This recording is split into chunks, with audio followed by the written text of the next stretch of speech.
What is going on, everybody? Happy Wednesday, guys. Welcome to this nameless podcast today. The unknown Doesn't podcast. matter because we have Mr. Sam Singh and Mr. Jonah Korchin here today. We're gonna be chatting a little bit about first deals, talking about where we're at today, and man, we're gonna have some fun. So, Sam, kind of lead us into a little bit about why you decided to pick this beautiful, handsome man named Jonah for the I very don't know first why guest you this ever part. would. I don't know why there are so many cooler people than me. So I'm like obsessed, right? I am actually obsessed with hanging out with dope people. And I always knew that Jonah was a dope guy. I actually met him, I think, through a Q&A in Subto. And he's not wearing it right now. I'm a little bit disappointed that he's not wearing this robe that he normally wears. I'll put it on. Hold on. There you go. There we go. He's going to go get it. You guys are going to see it is the most colorful, amazing robe ever. There it is. It's just a little hot. I might have to take it off. It's like kind of hot in SF right now. But this is what I wear to keep comfy. My introduction. Keep talking about how dope I am. There you go. There you go. So my introduction to Jonah was on a Tuesday night Q&A with Pace, and he looked like a professor at Hogwarts with this robe on. And I was like, that is a dope guy. And I knew that he was doing some high-level things because he was a Mastermind student. And he and I connected a little bit. We had phenomenal conversations over the phone. I think we maybe met on a Zoom once or twice. And I recently got to meet Jonah in San Francisco. I went up there for an Airbnb event, and Jonah in person he's just on another wavelength. Like, he's awesome on the phone. He's awesome on Q&As. You know, he didn't wear the robe in person. I was a little bit disappointed to not meet him in public with the robe on. Funny if I'm just at the Airbnb event with this robe on. I mean, that's what I was hoping for. I was hoping for that. But after that, I got to meet him in person. He's a phenomenal guy, and he's probably one of the funniest people in Subto. That's true.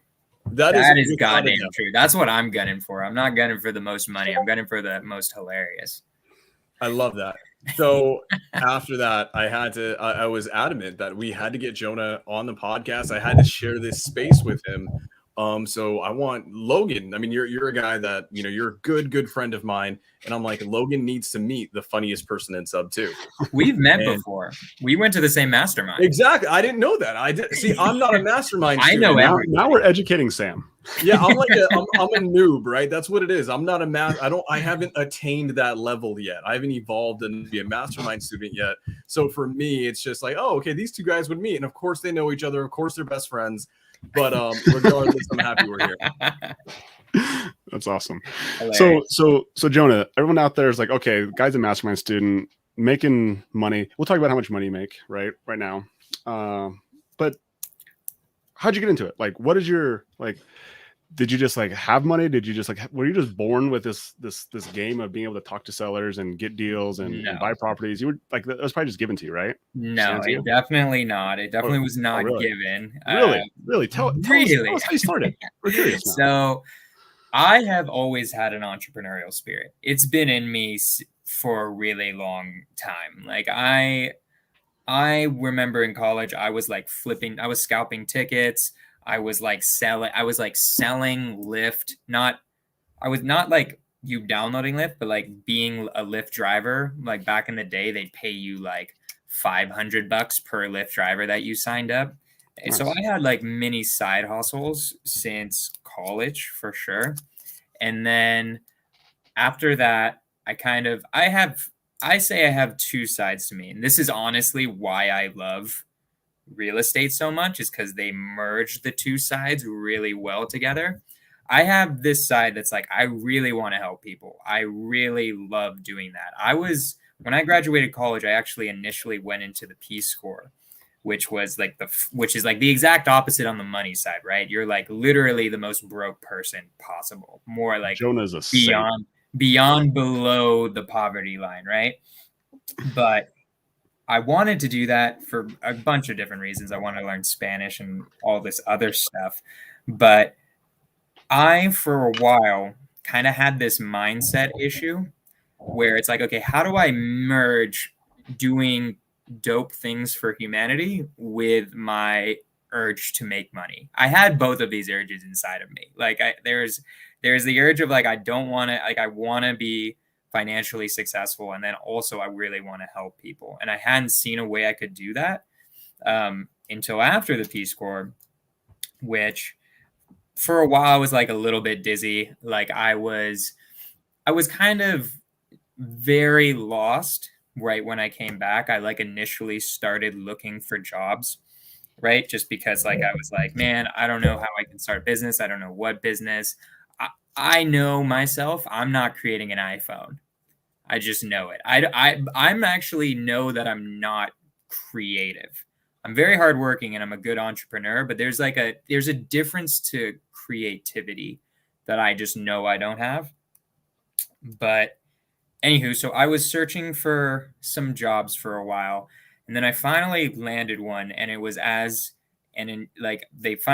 like gave me a job offer, and it was like an assistant manager at an insurance company or something like that.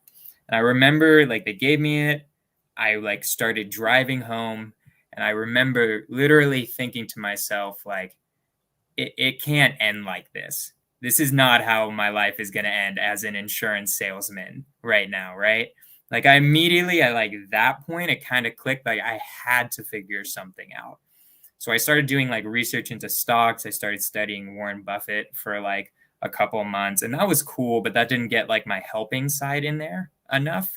Like it's just, that's like a solo game, stocks, more or less. Like you're just doing research all the time and like choosing stocks and like researching fundamentals, which is cool, but it's not social, and I'm a pretty social guy.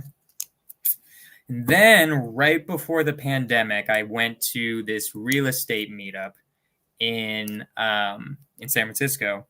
It was like, I don't even remember what it was about. I think it was just about rentals or something. And it was interesting, but I was like, man, I have no money whatsoever. Like the most money I'd ever made in a year was like $6,000. This is how broke I was, because it was like, how do you live in San Francisco on $6,000? Well, I was living with my parents at that point. Like I was in my parents' basement type of thing, like trying to figure out my life. Like I graduated college, wearing that robe. I then Peace Corps, which is like Peace Corps was where I made that $6,000. The most money I'd ever made was living in a foreign country taking bucket baths, right? So that's how much money I'd made so far in my life. I go to this thing. I'm like, okay, this is great and all, but like I have literally no money. So like this doesn't really make any sense to me. Yeah. And then somebody there mentioned wholesaling when I was talking about it, or when they were talking about things. And I like, it didn't click immediately. I'm like, oh, that sounds kind of cool. Let me know more about it. Went to a few more meetups. I finally met a real live wholesaler, because like most of these meetups, I didn't even meet a wholesaler. They were just all fix and flippers or buy and hold people. I like wanted to talk to him. I'm like, dude, let me buy you lunch. I want to know more about this. I'm this so curious to me. Asked him a ton of questions. He told me about PropStream, told me about skip tracing, all this stuff. And then like, it kind of just clicked in my head that wholesaling was like the perfect business for me. Like, it's just perfect for me. It's no inventory. I don't have to be creative. It's literally just your ability to stay consistent and like relate to another human being. That's so simple that I was like, I know I can do this. There are too many people doing this. There are too many. It just makes total sense that it's not a scam. Like, I don't know why people think it's a scam. It's like, it just makes sense that it wouldn't be and then, so I was like, dude, like I'm doing this. I'm going all in. What I did, I hadn't joined Astro yet. I was an Astro student before I was a Subto student. What I did with my first skip tracing and marketing costs, because some people might be wondering, well, Jonah, the most you ever made was $6,000 a year, and I had probably like $4,000 saved up. They're like, that seems like a very small marketing budget. And you're right, fans, it is a very small marketing budget. So what I did is luckily I have good credit. So what I did is I got one of those credit cards that's like, it's 0% interest for a year. And so I just was like, all right, they gave me a $10,000 limit. I'm going to use this and I'm going to make this fucking happen. Or I'm going to, sorry for swearing, but like, I'm going to make this happen or I'm going to die trying. So we're going to do it, basically. And then I spent the money on Astro, and that was amazing. And that was my first program before Subto. How do you just want me to keep going with the story? Like, I don't know how far you want me to go. Keep going. Keep going. I was just going to interject to say this one thing for everyone that's new. If you don't have money, I don't recommend. Yeah, don't be me. Don't recommend maximizing, maxing out a credit card or two. Don't do that. But Jonah is special. Jonah is amazing. So he's one of the only people that can make that work. I'm insane is the issue. The issue is that like I'm also like I just kind of knew that I could do this, and I don't recommend it for most people at all. But it's my story. It's what I did. So I joined Astro. They suckered me in, but I'm so glad I got suckered in because it was amazing having a really good mentorship program, especially at the beginning, just so that you can you get to ask. When I joined, it was Josiah, who's actually the CEO of Keegley. Very few people know him, but then eventually it became Jamil. And to have somebody at that level, of just an insane caliber who will answer your questions when you're trying to do something it's worth it if you have the money or want to just be crazy like me. But so Joe, let me ask you something about Astro. So obviously you learned a lot of things from Astro, but if you had to sum it up, what was the big domino that you got from Astro that allowed you just to have that tipping point to get your first deal and to get you started in the game? So in Astro, I didn't really do the Astro model at first. The tipping point, or what made it to where I am now, is the fact that you can utilize other people to get deals. You don't have to do the whole marketing and traditional marketing that most people learn on YouTube and spending a ton of money. You can literally do it for free. That's the big domino of that course. Yeah. So real quick for people that don't know and people who aren't familiar with Astro and what its setup is, Astro is almost holistically based on the JV model, right? I mean, can you kind of run us in short, what is the Astro model? So basically the Astro model, so the basic Astro model, which is what you should do, I think anybody who's just starting, because it's literally the quickest way to get a deal, is being the middleman. So there's the Astro model that's micro flipping, which is where there's a wholesaler who did all the marketing and locked up the contract. And then, a disposition wholesaler like me in San Francisco, somebody who's more experienced, has 1,000 buyers or whatever, and knows and works on that. And then you just connect those and make a $3,000 fee. That's the beginning of the Astro model, is being that middleman. Then it's talking about being a dispo wholesaler, which is what I consider myself now, where you network with agents and wholesalers to get deals, where you have been working so hard on getting buyers and making relationships with those buyers. I get lunch with my buyers. I buy them lunch. I did a flip with one of them. I really spend a lot of time making it where they answer my calls, right? I'm not just sending out email blasts. I'm actually creating relationships with them at the same time. So as a new person who wants to do Astro, do you go get the deal first, or do you find your buyer first? Do you find the chicken or the egg? What is I would say the easiest way is you first just start with just finding power players in the market, wholesalers who are doing a lot of deals. Mm-hmm. And I think the best way to do that is just go on Google, put in real estate, what's it called? Sell my house now, sell my house quickly now, San Francisco or whatever market you're in. Find somebody, there'll be a big wholesaler on there. I promise you, doing PPC or something. Just have that guy giving you buy numbers. or if there's a Keegley in your market, use Keegley, but like there's no Keegley in my market, right? Like I'm the makeshift Keegley of San Francisco is what I call myself. But you find power players like that who already have the buyers, and then you just go on the Facebook group to all those wholesalers who are posting, right? And you just start connecting with them and start talking about, it's like, hey, like I have some buyers. I think they'd be really interested in this property. Are you okay with we sign like a JV agreement? It's non-exclusive, and then I market it to my buyers. Some wholesalers are idiots and say no, but if you're a smart wholesaler, you always say yes because it just sees more eyes. Yeah. But that's if you're broke. That's what I would do, to just get a quick 2 or 3K or something, and just like get some money in your pocket. And then once you have this agreement with these wholesalers that say, yes, you give me, like, we sign an agreement, I'll go sell your deal for you. Then at that point, you're going to find buyers. And so what is your strategy? Again, thinking about this from the standpoint of someone who's brand new, how do they go create their buyers list? How do they go get in a position where they can actually buy their buyers lunch?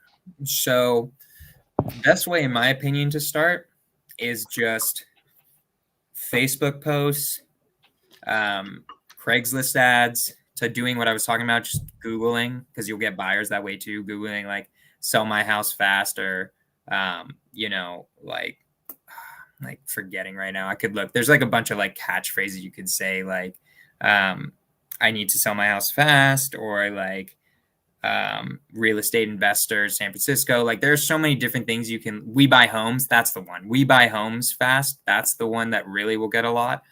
Call all of those people, post in Facebook groups, post Craigslist ads in every single county in your market. And then also go into Facebook groups. I think Facebook groups is how I did almost all of this, is look on Facebook, go San Francisco wholesale properties, or Sacramento wholesale properties, or San Francisco fix and flips, or San Francisco real estate investors, or any of those. Just post in there, add people who are in there, add them. And then once they accept your friend request, send them a little message just being like, what you do is you say like, hey, do you have any fixers? That way you get wholesalers and agents. And then if it is a buyer, they'll be like, I don't have fixers, I buy fixers. And then you're like, okay, great. Then I'll add you to my list. Right. So that's how I built my buyers list really over time. I've got like a bunch of more expensive ways I do it now too, like skip tracing buyers, cash buyers in my area. And I also integrated, I don't know how much I like this software yet. It's called Connected. It's kind of expensive for it, but like it sends messages to people on LinkedIn, which is kind of cool. But I would say Facebook groups are like the easiest and quickest and cheapest way to get buyers, in my opinion.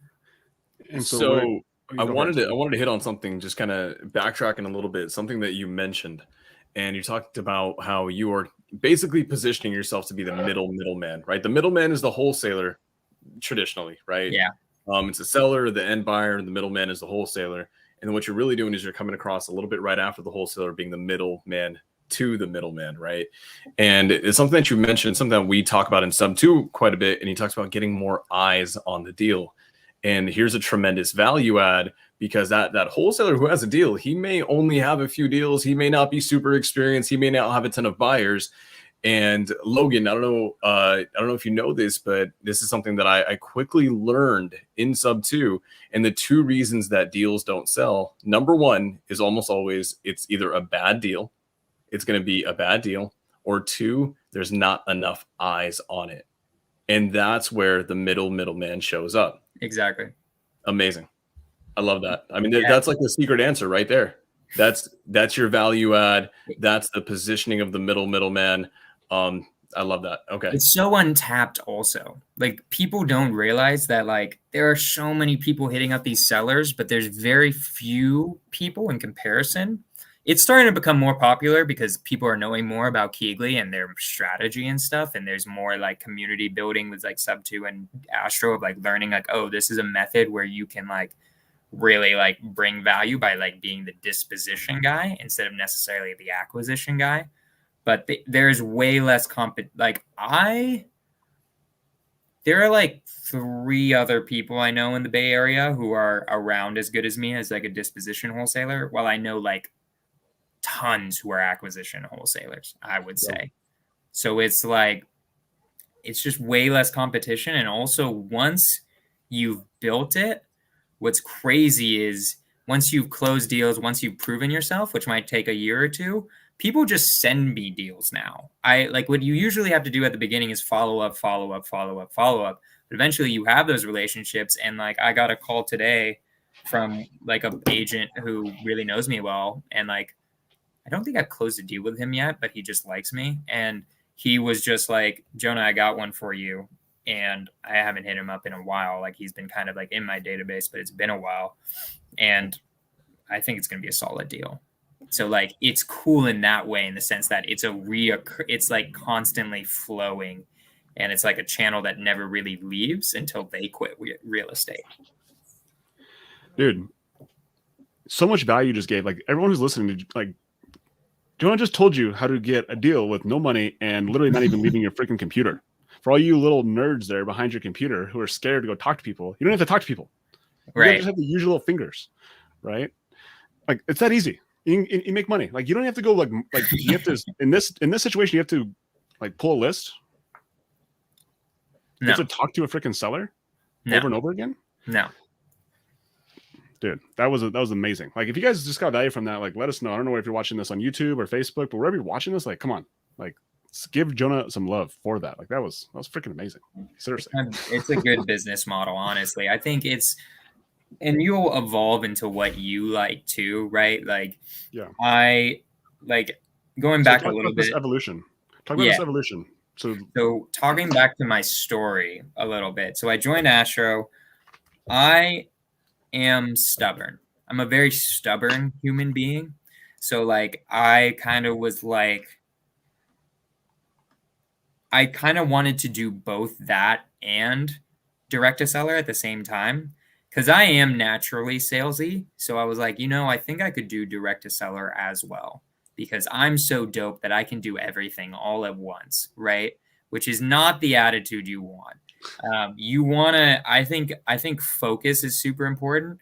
And I think that's also an issue that a lot of people do, is they'll be like, okay, I'm going to do direct to seller, and then I'm also going to do this agent thing. And then, maybe I'll do a burr at the same time. Like, it's like, dude, stop, focus.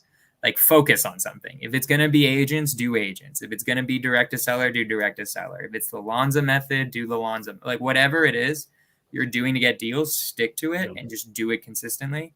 And don't start adding other channels until you've developed the other channels, in my opinion. Where was I going with that? So I was doing both at the same time, right? I actually got my first deal, which was a direct to seller deal. And that took me about 4 months to do. And that was just still direct to seller, again, being stubborn. And that worked out, which was good. And I was also kind of doing the Astro method at the same time. But the Astro method was not giving results because I was doing the direct to seller more. So what ended up happening eventually, because what I did, because again, I'm crazy. I didn't pay off the credit cards once. My first deal was $10K. I didn't pay off the credit cards. I immediately bought Subto. I was like, fuck it, we're going all in. We're gonna double down on the education here, and like double or nothing. I'm gonna step in and say that move I actually like. That if you're gonna double down for Subto 100%, that gets Sam's seal of approval. But continue. Okay, but anyway, so I doubled down on it.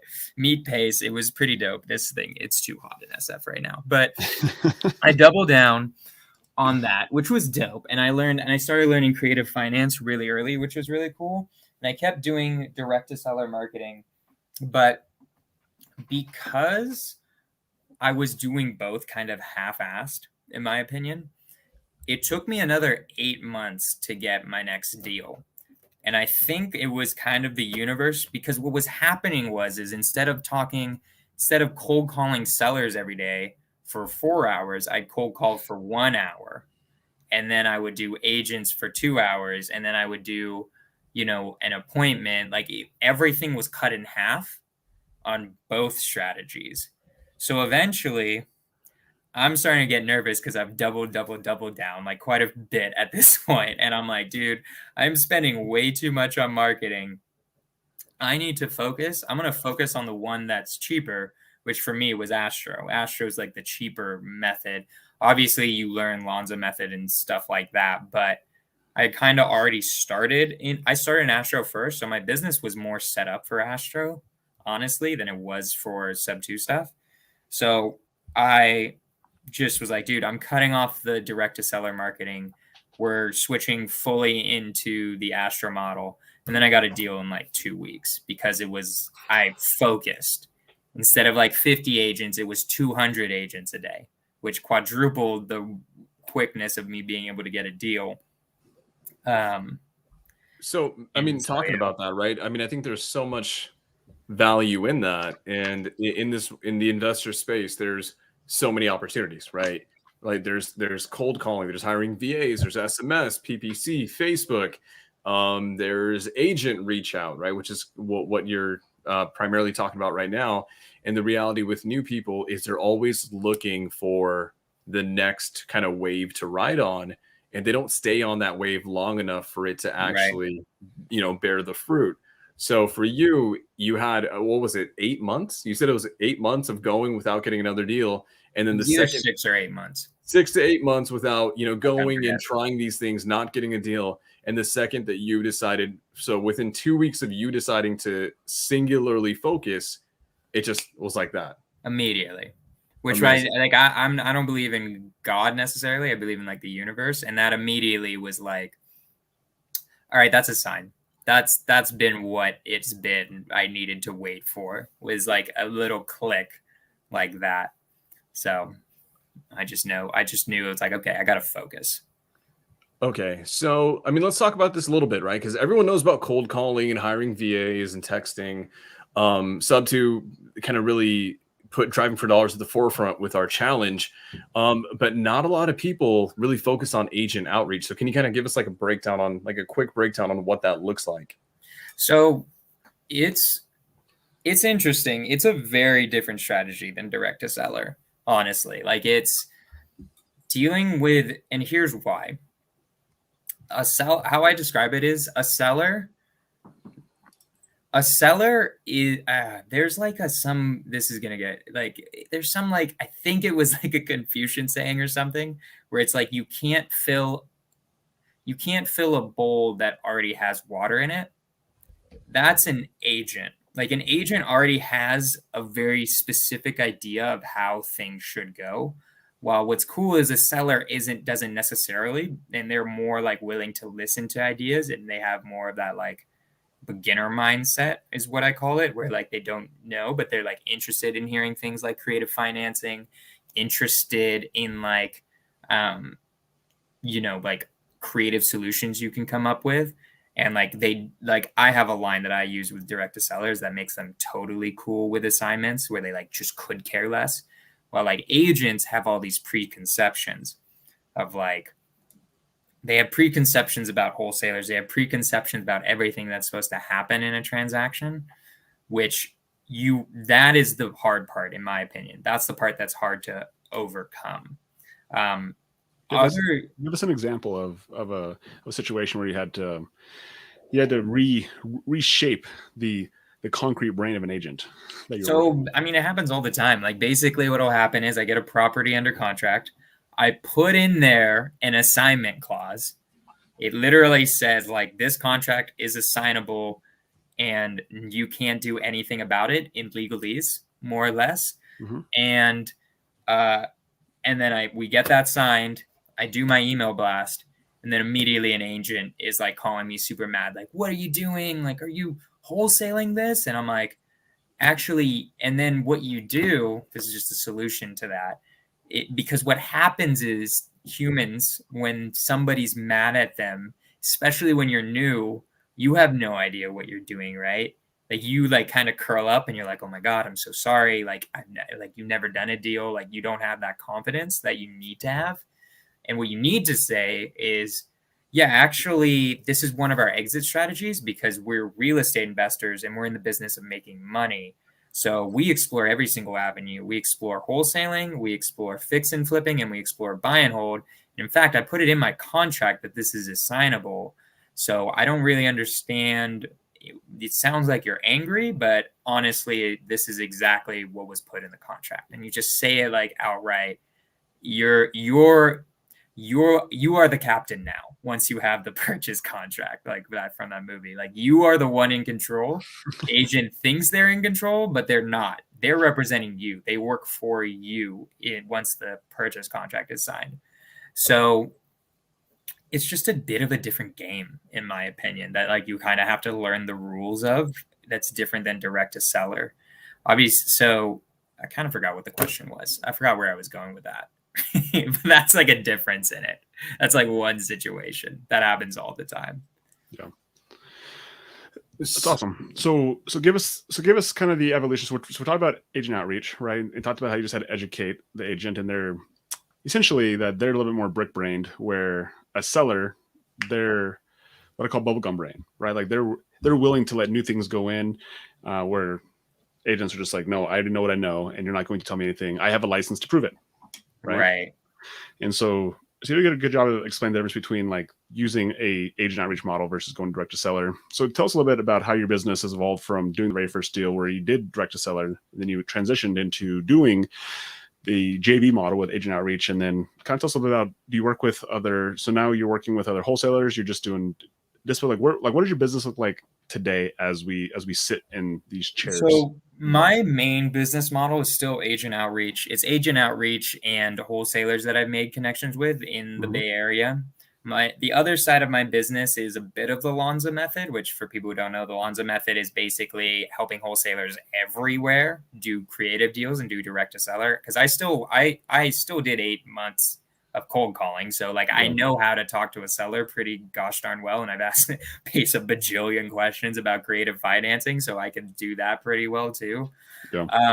It's really it's more like that part of my business is more like it just kind of falls out of the sky because I'm lucky and blessed to have been put on by Jamil, Pace, you guys, a few other people in podcasts. I got interviewed by like an agent. So like my name's kind of out there, and I have my own podcast. So my name's kind of out there. So every once in a while, wholesalers kind of just bring me things. And then I talk to the sellers and I'll close creatively anywhere. But it's a really small part of my business model. Like I only own one rental that's in Georgia. And that's basically been what's come of it. But it's because I am consciously not doing it consistently because that's not what I want to be focusing on. It just kind of comes out of the blue every once in a while. And for me right now, that's okay. In terms of the agent, that I do very systematically, very consistently. When it was just me, I do 100 new agent outreach. And then I do another 100 follow-up via text. So I'd follow up with 100 agents every single day that I already know. And then I would outreach to 100 new agents every single day. I would add 80-ish people on Facebook groups. That could be buyers, wholesalers, or agents. And then I would just analyze the deals and talk to them. I would just talk to them on the phone for the rest of the day and then deal with any deals that are in escrow. And now it's starting to change because I've hired people. Like I now have an AC manager. I have a TC. I have what I call an acquisition specialist, which is just a VA who does all the initial parts. And she sets up all my campaigns and all my technology. And I'm about to hire what I call a disposition specialist who literally their only job is getting buyers all day. That's all they're going to do. So Sam, will you tell the people out there a little bit what an AC manager is, what a dispo manager is, and a couple of these pieces that Jonah's hiring his business. So anyone out there who doesn't understand what these positions are. Right. So when he says AC, it's going to be short for acquisitions. And acquisitions is basically getting a lead coming in, getting it locked up, getting it under contract, turning it into a deal. That's what AC is. It's acquisitions. Now for Jonah, an AC specialist, which is a VA kind of doing some tech stuff. It's typically a little bit different than acquisitions for direct to seller marketing. For I would say it equals a lead manager. There we go. That's what I would. That's the equivalent in a direct to seller model. So in a traditional wholesale company that's doing straight direct to seller marketing, when they have an acquisitions person, an acquisitions specialist, acquisitions manager, these are people who are typically on the phones talking to sellers, working the lead until the seller is ready to either be put in front of what we call a closer, which can also be called an acquisitions manager, just a higher level one. And the closer's job, because this person is still on the acquisition side, is when that seller is primed and ready to go, the closer comes in, has that final conversation, and gets them to sign on the dotted line. But this is, in general, what AC specialists are, AC managers are. These are basically lead managers and follow-up specialists. Right. It's awesome. Exactly. And Jonah, tell us now, like, let's hear the numbers, man. Like, what does your business do monthly? And is it consistent? Does it jump up and down? Like, show us some juicy numbers. I'm in California. Don't hold back. What happens in California is it'll be like, I'll have a month that's like 5K, and then I'll have a month that's like 125K. That's just how it works. Like in California. Because it is rough when you lose these deals, but you get like big old whales of assignment fees, right? So my business is like, it's been averaging probably like 40 to 50K in revenue a month right now. That's awesome. I'm really hoping that I can get my AC manager starting to move. He's only been there a month, so I'm impatient. I talked to Jamil. He's like, dude, this guy's going to take like 3 months to get a deal. And I'm like, no, I want it sooner. I'm gunning for it. So with an outreach model and JV model, what are your biggest expenses in that model? The biggest expenses are like the software, probably like all the different softwares I use, like my Podio, Zapier. The texts still cost money to like send to people, like the follow-ups and the outreach. So what do you think like your nut is every single month? Like, is it 5,000, 10,000? Like what's your nut that you have to make in order to cover those tech costs? My expenses are probably 10 to 15K. It's going to be a lot. I think it's going to be 15 to 20 once I hire that new disposition specialist, and I'm giving some people raises because they've like been with me for a year and I think they deserve it. So probably 15. Well, it's okay. So how I do it also is almost my entire life is a business expense, not like everything, right? But like my rent is a business expense because this is my home office. Like my car is a business expense whenever I'm doing business stuff. So it's really like 15K, but it's my entire life except groceries, damn near, right? And that 25K, or what is it? Yeah, 25 to 30 to 35K is just what I call, it's just screw around money, more or less. It's like, it's not fully screw around money, right? I mean, like a third, how I do it is money management lesson of how I do it. I do like a third to taxes, a third to reinvest into the business, and then a third is like this is my screw around money, like where I just get to eat nice and party and stuff like that, or like do whatever the hell I feel like with. And I gotta ask this. I have to ask this. Because we know you work your butt off, right? We know you got some of the best work ethic in our community. Do I party hard too? Is that what? Yeah. What is that? What is that around money? I mean, what does it do? What does it fund? I want to know that. That's what the people want to know. Cocaine and strippers, Sam. Cocaine and strippers. No, I'm kidding. Yeah. No, it's mainly. What the hell is it? Like, honestly, I like eating nice. I really enjoy eating nice. It's really cool to go to nice restaurants and not worry about it. What kind of food do you like? Are you like a seafood, a shrimp, or a sushi? Or are you like I'm a vegetarian, so none of those things. Yeah, so none of that. The one thing I do eat, like I'm a vegetarian except for one exception, which is sushi. I was like, dude, it's just not worth living life with not eating sushi, in my opinion. Sure. So I was like, that's the one thing. And then everything else is vegetarian. But I mean, like, I live in San Francisco. This place, everything is vegetarian except like Chinese food. Like Sam knows I like broke when it was like we were eating it because I'm like, dude, I do not just want like tofu and rice right now. I'm just feeling it. I'm not like a cultist about it, but generally I eat vegetarian. So Jonah, when Munif and I were up in San Francisco, we stayed there for an extra like day and a half to take in the sights, to kind of, you know, take in the city. Jonah's like, we have to go to Chinatown. We have to go to this place in Chinatown. Okay. And Munif and I, we don't have a car. We don't have any of this stuff. So we literally walk through Chinatown. Spent like an hour walking through the town. One, Chinatown's amazing, but we got to this dope little restaurant, and all this amazing food comes out. We got like 8 plates of food, right? It's just ridiculous amounts of food. And then, you know, we're all about to start, and then we look over and Jonah's just struggling. I was like, dude, this is so not worth it. I sometimes do that where I'm like, dude, it's just not worth it if there isn't really good vegetarian options. And then like, it's just fun stuff. Like recently I went to, it could just be like when I was in, like I just went with like my friend for like a Memorial Day weekend. We like just went to Austin and screwed around, which was like really fun.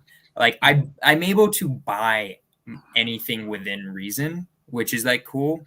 Like I don't know, like I have to think about like what I've even been spending money on. It's just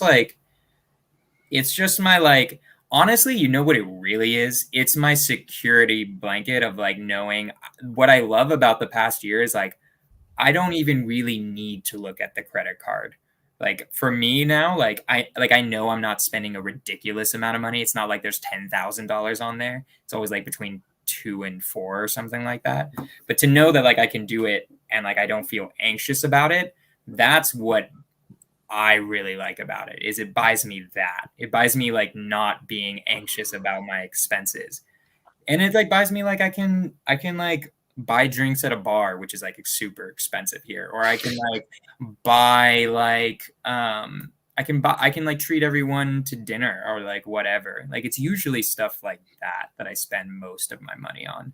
And then I also do, and also like this is changing, but like I also had part of that would like part of it would go to charity, and then also part of it would go to stock market investments, which is like just it's been simply the S&P 500. But then I'm starting to do it where I'm doing a whole life insurance policy, which like we could really go into that. That's like a whole different strategy. I don't know if you guys know about, but that's like a whole another thing that like is I learned at a mastermind. Pace talks about it a little bit. Yeah. But it's a way to. Do you guys want me to talk about it? This will take a while. No, it'll go forever. I've literally been down this rabbit hole trying to understand it for. Yeah, like, it's gonna take a while, and like I don't really want to go into it. But anywho, that's how I'm not smart enough to understand insurance. You can definitely do it. It's just like that's a whole thing in and of itself. But yeah, that's what I spend my money on. So what is Jonah? When was it when you got your first deal? That was July of 2020 was my first deal. So it's been about 2 years since you've been participating, getting paid in this wholesale game. What does the future look like for you and your business going into the rest of 2022? Like, what is your primary goal? So my primary goal, so I have a bunch of different goals. I have a goal to reach. I really got to work hard. I might be able to hit it because next month is going to be a really good month, but I'm really trying to hit $1 million in revenue before June 1st because that's around the 2-year mark. And I just want to say that. I want to say that in 2 years, I got $1 million in revenue. And then this year, the goal is to hit $1 million in revenue too. So like my first $1 million was from everything I'd done. And then just 2022 year end, I want to say I've made $1 million either in creative or wholesale or flipping, whichever one, any of those. Yeah, dude. So that's my like financial goal. And that's then awesome. What are you gonna do with that money? You're gonna make $1 million. What are you gonna do with it? You're gonna spend it? You're gonna keep it? You're gonna invest it? What are you gonna do with it? Same thing I was gonna do. Same thing I was gonna do before. Wait, what did you say? There's lots of Chinese food. A lot of Chinese food. So exactly. This is something I haven't even thought about. I probably should think about that. Again, third to taxes, third to the business, third to myself, but mainly the most amount of my money is going to just keep scaling, right? So that's the financial goal. The life goal for me right now, I'm 27. What I'm trying to do is just kind of be a nomad and kind of be wherever I want. Like I'm moving to Denver in 2 months, Nice. right? Like I'm just doing that because I want to live in Denver. My goal, my like life goal is to just kind of be like, I think I'm gonna like Denver. I might stay there a year. Maybe I won't like it. And then I might just join the boat, live in Phoenix for like 3 months. I can't. Boy. I Ooh. personally don't like. Just during the I summertime. love you guys so much. That's the only reason I'd ever live there. June, July, and August. I'm personally not a fan. Yeah, I'm for sure skipping the summer. I'm not spending a summer in Phoenix, but I personally don't like the city of Phoenix. But I love all of you guys so much that I think it'd be fun to like hang out for 6 months or something. And then just keep exploring everywhere. That's my life goal, is to just make a business where I can be wherever I want and do whatever I want and just have dope experiences, which I'm like 95%. Like I've already, like, I think I've hit it. Like I'm going to Denver and I have enough money. My business is set up enough where I don't have to be in California anymore. What I've been doing recently is I've been just collecting boots on the ground. And like I like at the Airbnb event, one of the dopest thing I got out of that, because I know how to analyze Airbnb deals. Like I knew, like a lot of what they were teaching I already knew because I get lunch with Noah Hoffman. Like I hang out with him like I'd say like we haven't been hanging out as much, but I try to do it like between a quarter and 2 quarters we get lunch. So I really know a lot about Airbnbs, but for me, like I already had this in my head, was I want to meet people who are newer, who are going to be my boots on the ground. Yeah. Like that's what I need right now. And I know I'm going to get this from this event, is where I'm going to like meet people who are newer. I'm going to pay them like $80 to go see a house or show a house. And I'm going to teach them how to do it. And that's like the next step, just to achieve that goal. And I think I've hit it. Like I've got like 2 or 3 people in the peninsula, and then I've got 2 people in the East Bay. I've got 2 people in the South Bay, and that's like the main parts of the Bay Area. And then there's one like guy in Sacramento who's just like, he's in Subto and Astro, and he just is super consistent in being like willing to see stuff for me. And I'm gonna get like another one up there too. But why aren't you buying Airbnbs? That was going to be my next question. Is, I mean, like, all of this is amazing, and it means that, you know, you've flushed out this business model in such a big way. But I mean, this is active income, right? This is active income that is at your scale. It's predictable, it's sustainable, it's scalable, right? Yeah. But I mean, somewhere between 5 and 125,000. Yeah, exactly. So, but because Jonah's young, you just turned what, 27? 20, you just turned 27. So I mean, is like building a portfolio, is that like later down the road, or is that something you're thinking about? It goes back to everything we were just talking about. Focus, and goes back to the focus. Yeah. The issue is, it goes back to the focus and what I was just talking about with the agents kind of having that half water, like their cup is already full. I have had so much trouble with agents with anything creative financing whatsoever. Personally, I am still trying to figure it out. I know Pace has done it before, but Pace's story, where he bought that house that he used to live in, how he did it was literally the agent. It was impossible for the agent to sell it. There was literally no way it would sell the conventional way. Yeah. That is, in my head, almost the only way where an agent will be willing to do it. An agent would rather this, it's not that they would rather, they just don't understand creative financing so much that they almost would always rather just lower the price, because it's just in their head and they get it. And then it's also 2 barriers with creative now. Now I need to convince the agent, then I need to also convince the seller, right? So it's like I'm going through 2 different barriers right now, not just one. And one of them, the first barrier, is already like, I don't even like this. And also, most of my stuff is in the Bay Area and Sacramento. In the Bay Area, 5% or like whatever they're going to make, like even 2.5% of $1 million, what is that? That's like 25K. Which, like, if you start that like just doing it my way means I have to pay 25K extra usually per deal that I would buy creatively. Well, so why do you have to source your own deal? Maybe like Sam's buying Airbnbs, I'm buying Airbnbs. Why don't you just team up with us or someone else in the Subto group? I mean, I hit you up, like Logan. Like we were talking about we're gonna do a deal. Me buying an Airbnb. I'm not saying I'm against it like that way either. No. And like I am looking into the other methods because like you have to bring one of the things. You have to bring the deal, the money, or the management, or like doing it right. I am starting to get the point, and this is what I hit you up about is like I'm starting to get a point where like that screw around money also should become investment money. Yeah. And I might start lending money based on equity for those people who want that. The thing is, Subto students like you guys a lot of you guys would rather just go, you guys can know how to get, you two are like super like experienced. So you guys would probably get private money. That's just an interest rate. The only way I could do it, I think, would be finding those people who just want a really easy route and don't really want to raise private money, and then I could get in that way. Yeah. But again, then it just comes back I would give you equity if you were to broker some private money for me all day. What? I'd give you equity if you were to broker private money. Well, so there we go. Give you equity. I would bring private money all day long. I would give equity just if we could hang out a few more times. Exactly. Once a month we go and get lunch. I mean, that's one way to do it too. Just be a dude. There's the fourth tangible, Jonah, and you're right about that. The fourth tangible of just being the fourth tangible is just a relationship. Like I'll give someone equity to be in a relationship with them, and so that's one thing that you have.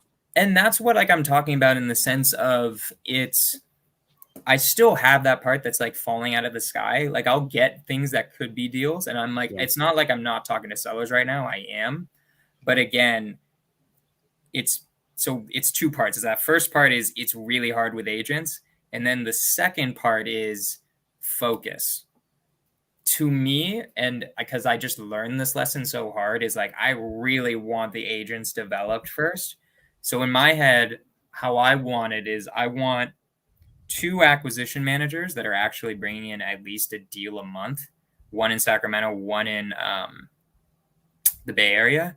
Then I'm going to become fully go into the Lonza method and actually systematize that out into a business where I'm going to start buying things. That's my plan right now. It comes from the focusing. Like for me, like the buying the properties, like I definitely want to own properties, but I kind of want it to fall out of the sky a little bit because of that focus. It's that lesson. It's remember this stubbornness thing. Once I am the personality. Once I latch onto something and it's working, I'm going to or I just latch onto things, whether it's like not working or working. And then I'm like, okay, you idiot, like do this. Like, this is obviously what you need to do. And then switch it up. So trust me, I'm trying to buy properties. It's just that Sam's going to bring you a deal. It's going to fall out of the sky. I'm always down. If people want to bring me deals, I'm also down. I'm definitely fall out of the sky. You're going to look up. It's going to be me in a helicopter throwing down deals at you. That's what it's actually going to look like. I'm not against it either, like for sure. Like I'm 100% for it. And I can bring a lot of things too. Like I actually raised a lot of private money because I was raising private money for my one rental that I own in Georgia. Mm-hmm. I lease optioned it. And yeah, so I can bring a lot of money. Let's go on this. Yeah. So this is a good point. So people out there listening, people are going to be real estate investors. They're going to probably have deals. So what value do you, obviously you provide a lot of value, right? But in a situation to buy, like how much money do you think you could bring to the table for someone to, let's say they had a deal? Is it like 25? Is it 100? Is it $1 million? Like, what do you think? So I could bring a lot of private money to a deal. I could probably bring like 500K just from what I did for like a month. And if I actually tried really hard, but again, like it's not really my focus, but if I tried really hard, I could bring even more private money. It's just, like if anyone's listening and they need money and they're willing to give me equity in a deal, I'll find you money. Like I'll make it where we have money. Like that's like for me right now, the part that I can bring out of that equation, because I'm not going to manage the Airbnb. It's just not going to happen. Bringing the deal again, it would need to switch focuses. And I really want this agent thing to get like dialed in to the point where like I can trust everyone else to do that part, right? Because if I let up on the agents, because I've done this before, this also happened a little bit once I got that first deal.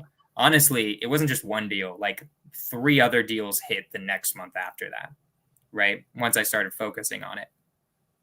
But then I'm like, hell yeah, I'm out of my parents' apartment.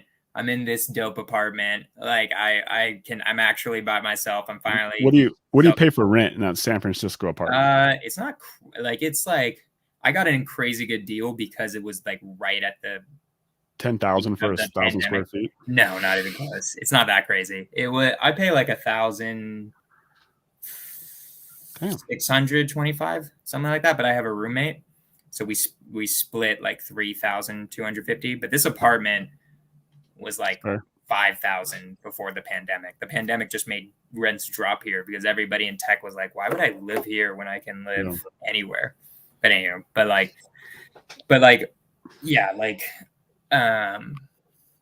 so I got lazy.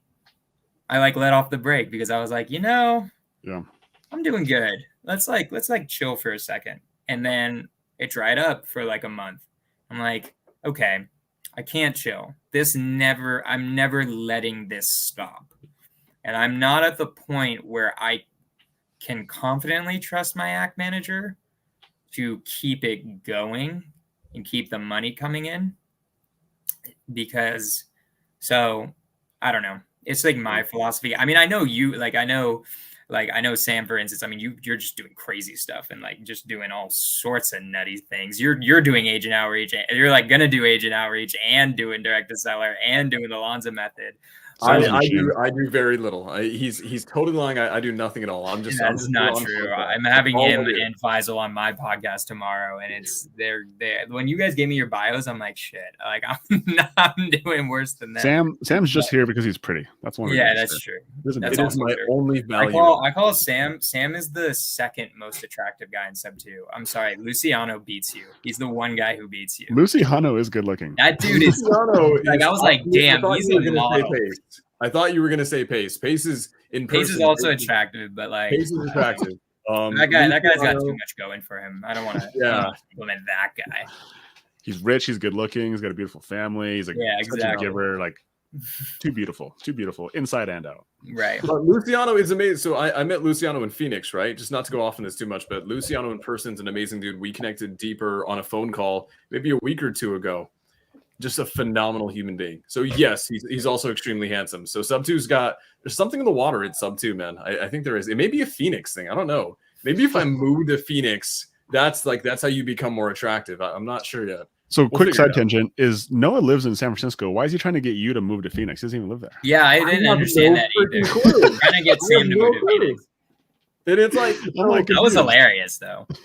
Noah is, for anyone that didn't see it, like go on my social media, go on Noah Hoffman's social media, you'll see this man at he was in Dallas. It was like midnight at Dallas. He has obviously nothing better to do. So funny. Just photoshops me onto a billboard, and the billboard says Sam moved to Phoenix. And then the whole haha thing is like, hey, look, I saw, if you're looking for a sign to move to Phoenix, I saw one. That being said, I get at least 10, 15 DMs probably every day, through text and DMs about when are you going to move to Phoenix? When are you going to move to Phoenix? That's hilarious. So if we can isolate and confirm that that's why Luciano is hot, then I'll move to Phoenix. Then it's a done deal. We'll do a scientific experience. If someone brings a Subto 0% down, 0% interest deal to Sam in Tempe or Mesa or Scottsdale, he'll consider it. Okay.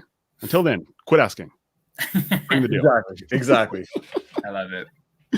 So John, as we wrap up here, the people always want to help people, right? And so let's give people, instead of having them come to you and say, Jonah, how can I help you? Just tell them, how can people serve you? What can they do for you?